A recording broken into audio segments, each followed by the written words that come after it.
বিএলওকে হুমকি দেওয়ার অভিযোগে ধৃত শাহজাহান অনুগামী তৃণমূল কংগ্রেস নেতা জামিরুল ইসলাম মোল্লা। সন্দেশখালীর বহিষ্কৃত এবং জেলবন্দি শেখ শাহজাহানের অনুগামী বলে পরিচিত সে। সন্দেশখালী ১ নম্বর ব্লকের বয়ারমারি ১ নম্বরের ৩ নম্বর বুথের বিএলও দীপক মাহাতোকে খুনের হুমকি এবং বাড়িঘর ভেঙে দেওয়ার হুমকি দেয় জামিরুল।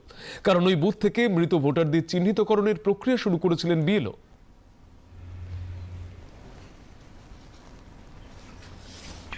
ফোনে পার্টির কোনো ইয়ে হবে, উনি আমাকে নামটা আমি ঠিক সঠিক জানি না।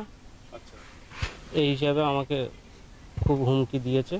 হুমকি দেওয়ার পর আপনি কি করেছেন সেটা আমি আমার বিডিও সাহেবদের সঙ্গে আমি এটা জানিয়েছি। নির্বাচন কমিশনের নির্দেশ মতো নেজার থানায় অভিযোগ দায়ের করেন দীপক মাহাতো। গ্রেপ্তার করা হয় জামিরুলকে। অবৈধ ভোট ব্যাংক বজায় রাখতে শাসক দলের এটাই ট্রেন্ড বলছে বিজেপি। জায়গা থেকে খবর আসছে যে তৃণমূল কংগ্রেস নেতারা বিএলওদের উপর চাপ সৃষ্টি করছেন এবং নির্বাচন কমিশনের নিয়ম রীতি মেনে এই এসআইআর প্রক্রিয়া সম্পন্ন করতে বাধা দিচ্ছেন।